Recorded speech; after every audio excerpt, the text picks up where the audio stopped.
Hey nerds.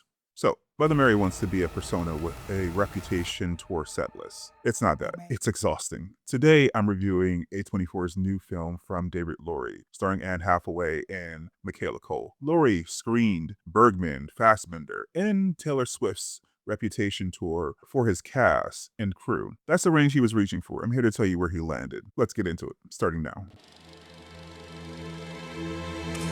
Welcome back to the Nerd Social. I'm Nathan.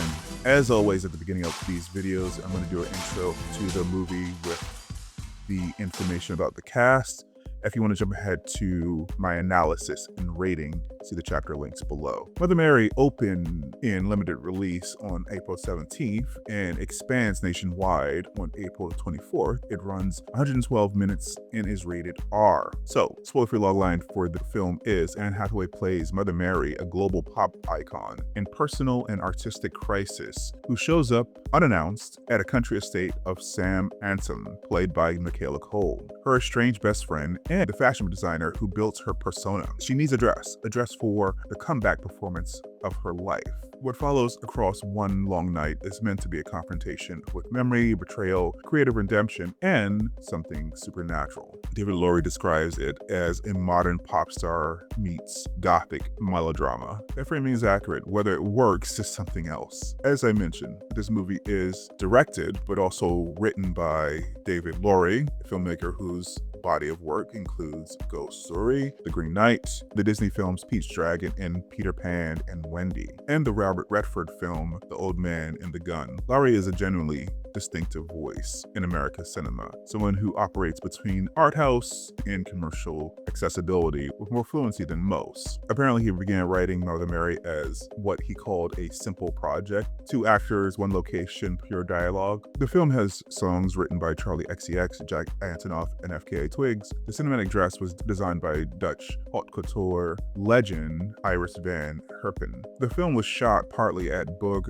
Ugendorf, a historic moated castle in Germany that A24's press notes describes as 13th century. Despite Lowery's initial intentions, there's nothing simple about what Mother Mary ultimately became. The cast consists of, as I mentioned, Anne Hathaway. She plays the title role. Hathaway is an Academy Award winner known for Les Miserables, The Devil Wears Prada, and Interstellar. She spent months in dance and vocal training for this role, modeling the character partly on St. Vincent, the performer Annie Clark, whose polymorphic persona Hathaway describes as a North Star. The physical preparation is visible on screen. Michaela Coel plays Sam Anson. Coel created, wrote, co-directed, and starred in the Emmy-winning I May Destroy You, which is among the best limited series in the past decade. She is exceptional in ways that I'll address at length later on. Hunter Schafer plays Hilda, Sam's assistant. The film's most grounded presence, she is known for Euphoria.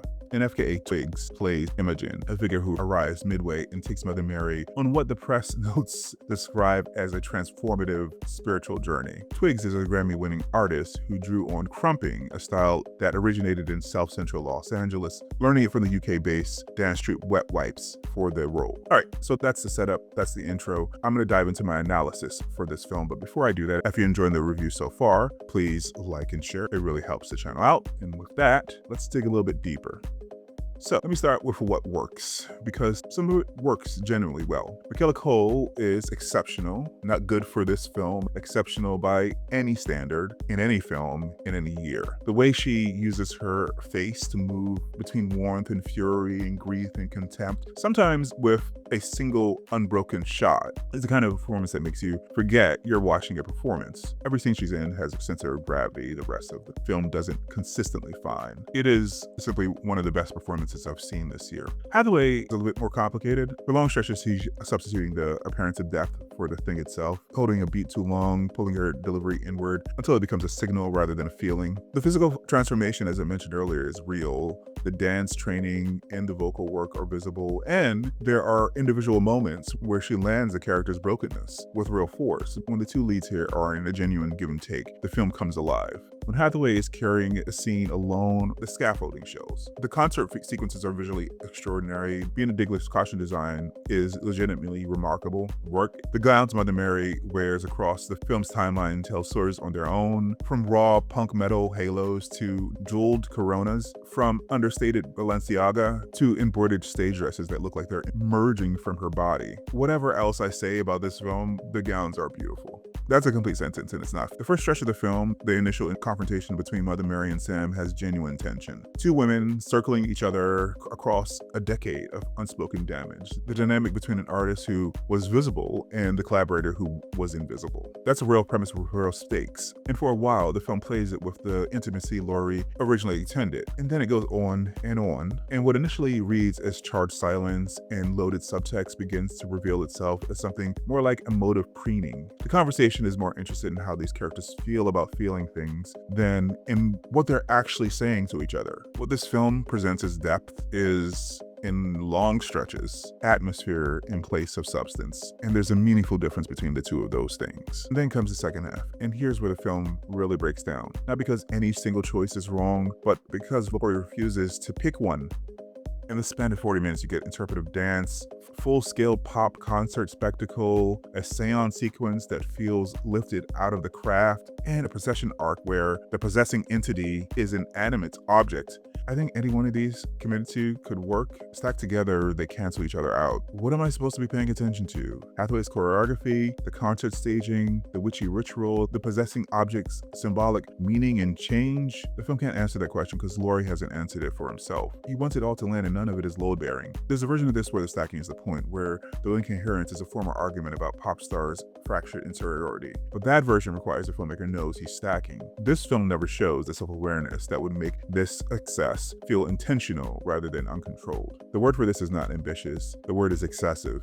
There's a critical difference. Ambition is reaching towards something specific. Excess is reaching towards everything at once and hoping the audience will sort it all out. I said to my wife after screening Mother Mary that Mother Mary reminded me of a student film. Then I reconsidered, because that's unfair to student films. At least a student filmmaker would have been restrained by resources. However, this film and its whole production chain had no one who could say enough is enough. And you can feel it in the theater, in your body, as it accumulates. David Lowery is not a filmmaker without talent. A24's production notes documented that he screened Bergman's Persona, Fassbinder, The Bitter Tears of Petra von Kantz, and most repeatedly, Taylor Swift's Reputation Stadium Tour for his cast and crew before production. These are serious films made by serious people. He's not winking, he means it all, and that's the most expensive kind of mistake a filmmaker can make. What works? Michaela Coel, the visual language of the concert sequences, Bina Digler's costumes, and brief moments of genuine two-handed chemistry. What doesn't? Most of the second act, long stretches of the first act, and the film's inability to distinguish between emotional intensity and emotional content. So, in my final analysis, Mother Mary earns a hate watch rating, or 3 on our scale. And if you're unfamiliar with our scale, it is down below in the description. A 3 basically is a film that annoys you so much that you need to complain about it to someone. And I'm doing that right now to you in this video. I want to be clear that a 3 on our scale is not a dismissal of everyone involved. Michaela Coel, as I said, gives a performance that deserves a much better film around it. Bina Digler's costume design is the work of an artist operating at the top of her form. The production design, shot partly at Burg Ogendorf, described by A24's own press material as a moated 13th century castle outside Bonn, is legitimately stunning. These are not small things, but a film isn't its best elements, and the exceptional elements here expose the structure around them rather than elevating it. When the gowns and the content sequences are the best parts of a character drama, the character drama isn't working. Coel's performance deserves a film that matches it. The film's ambitions actively work against its own best material, and the sum of what Mother Mary adds up to is a leaden, insufferable experience dressed in extraordinary clothes. Beautiful gowns though, beautiful gowns. Have you seen Mother Mary? Did the second half work for you in ways it didn't work for me? I genuinely want to know, because this film, I think, will find its audience, and I'm curious whether you're in it. Let us know in the comments below. If you enjoyed this review, don't forget to like and share. It really helps the channel grow. And subscribe and hit the bell icon for more in-depth analysis of film and TV. See you in the next one. Bye guys.